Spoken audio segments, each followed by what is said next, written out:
अस्सलाम वालेकुम। मुअज़्ज़ज़ नाज़रीन ग्रामी, आज हम आपके लिए एविएशन या हवाई सफ़र की तारीख़ का एक अनोखा वाक़या लेकर हाज़िर हुए हैं कि कैसे पानी के एक गिलास की मदद से जहाज़ के पायलट ने 72 मुसाफिर और 9 क्रू मेंबर्स की जान बचाई और किसी को एक खराश तक भी नहीं आई। ये 7 सितंबर 2010 की बात है। Flight number 516। ये फ़्लाइट 7 सितंबर को रशिया में एक शहर से मॉस्को के लिए उड़ी और ये जहाज़ 20 साल से उस एयरलाइन के इस्तेमाल में था, लेकिन इससे पहले कभी भी इस जहाज़ के साथ कोई हादसा पेश नहीं आया था। सफ़र का आगाज़ हो गया, लेकिन जब ये जहाज़ साइबेरिया के एक गांव के ऊपर से गुजर रहा था तो जहाज़ के हमले को पहली बार जहाज़ में किसी खराबी का एहसास हुआ। जहाज़ में जो इलेक्ट्रॉनिक डिवाइसेस लगी हुई थी उन्होंने इंतहाई अबनॉर्मल तरीके से काम करना शुरू कर दिया और उसकी वजह से केबिन के अंदर की लाइट्स भी ऑन ऑफ होना शुरू हो गई। लेकिन पायलट ने उस परेशानी को इतना सीरियस नहीं लिया और ना ही एटीसी ने। हालांकि पायलट्स ने एटीसी को बताया भी, लेकिन उन्होंने उसके ऊपर कोई एक्शन नहीं दिया। फ्लाइट जिस तरह चल रही थी चलती रही और जहाज़ का जो कैप्टन था, जिसका नाम येवगनी नोवोलोसो था, उन्होंने मुसाफिरों के लिए एक अनाउंसमेंट की कि वो परेशान ना हों और अपनी अपनी सीटों पर बैठे रहें और सीट बेल्ट बांधे रखें। जहाज़ एक स्लाइड टर्बुलेंस के अंदर से गुजर रहा है, इसलिए उनको कुछ परेशानी हो रही है, लेकिन वो थोड़ी देर में दूर हो जाएगी। खैर, पायलट के इस ऐलान के बाद लोगों की बेयकीनी और बेचैनी थोड़ी कम हुई और वो तसल्ली से अपनी सीटों पर बैठ गए। लेकिन असल परेशानी तब शुरू हुई जब अनाउंसमेंट के 8 मिनट बाद ही कैबिन की लाइट्स बिल्कुल बंद हो गई।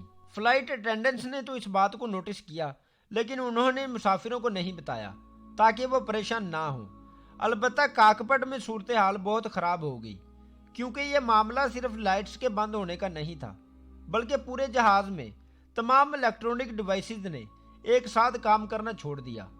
अब पायलट्स अपनी अपनी डिवाइसेस तक महदूद हो गए, या आप ये समझें कि जहाज़ एक तरह से अपाहिज हो चुका था। सिर्फ इतना ज़रूर था कि जहाज़ जिस स्पीड से उड़ रहा था वो उसी स्पीड से उड़ता जा रहा था और इसके तमाम नेविगेशन सिस्टम्स ने भी काम करना छोड़ दिया था। और फिर जहाज़ के अंदर जो रेडियो था, जिसको कम्युनिकेशन के लिए इस्तेमाल किया जाता था, वो भी बंद हो गया, क्योंकि वो भी इलेक्ट्रॉनिक था। और जहाज़ के फ्यूल ट्रांसफ़र पंप भी बेकार हो गए। अब पायलट्स के पास सिर्फ एक ही रास्ता था कि जो कुछ नज़र आ रहा था उसको देखते हुए फैसला करना था कि उन्होंने जहाज़ को लेकर जाना कहाँ है।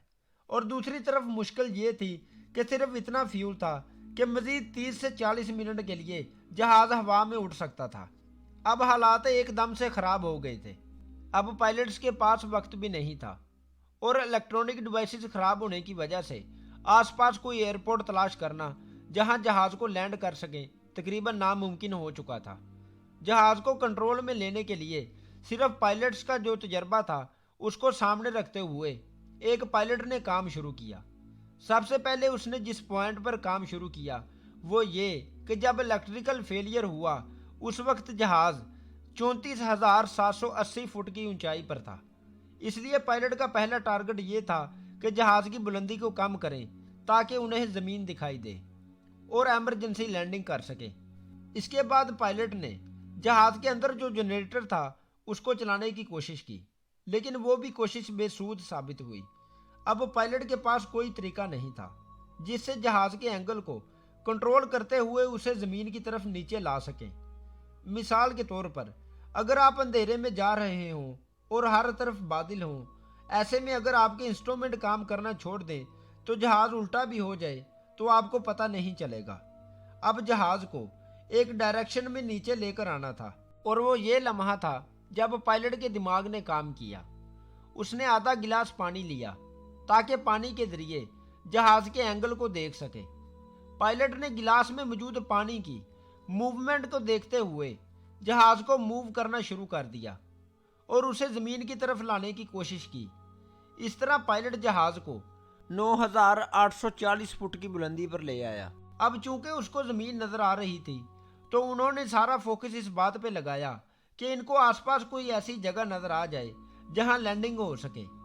अब किस्मत की बात के उन्हें इज़मा नामी गांव के पास एक रनवे नज़र आया जो कि पुराना और बंद एयरपोर्ट था, जिसे बहुत अरसा पहले बंद कर दिया गया था। वीडियो में मजीद आगे बढ़ने से पहले नए आने वाले दोस्तों से गुजारिश है कि हमारे यूट्यूब चैनल और फेसबुक पेज को सब्सक्राइब कर लें और बेल आइकन को भी दबा लें, और वीडियो को आगे अपने दोस्तों के साथ भी ज़रूर शेयर कीजिएगा। नीज हमारी काविशों का सिला वीडियो को लाइक करने की सूरत में ज़रूर दिया करें। और उस एयरपोर्ट पर लैंडिंग में मुश्किल ये थी कि इज़्मा गांव नामी इस रनवे की लंबाई 4347 फुट थी, जबकि उस जहाज़ को लैंडिंग के लिए 6560 फुट की लंबाई चाहिए थी, और जहाज़ जिस स्पीड में था वो बहुत ज़्यादा थी। जहाज़ की स्पीड 168 होनी चाहिए थी, जबकि जहाज़ उस वक्त 236 किलोमीटर फी घंटे के हिसाब से उड़ रहा था। उस वक्त उस एयरपोर्ट पर सिर्फ एक शख्स मौजूद था जो कि उस एयरपोर्ट पर सुपरवाइज़र था। इसके बाद अगले चंद मिनटों में जो हुआ वो किसी मौजज़े से कम नहीं था। खुशकिस्मती से वो शख्स रोज़ाना रनवे की सफाई किया करता था। 10,000 फुट की दूरी होने के बावजूद भी पायलट ने इस रनवे को देख लिया और उसने जहाज़ को इस रनवे पर उतारने का फैसला कर लिया।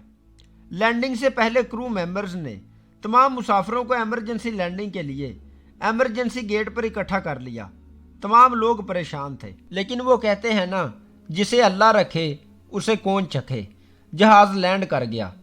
स्पीड ज़्यादा होने की वजह से जहाज़ कई मीटर तक जंगल के अंदर चला गया, लेकिन खुशकिस्मती से तमाम मुसाफिरों और क्रू मेंबर्स की जानें बच गईं। उम्मीद है दोस्तों आपको आज की वीडियो पसंद आई होगी। कमेंट करके अपनी कीमती राय से ज़रूर आगाह कीजिएगा। बहुत शुक्रिया। अल्लाह हाफिज़।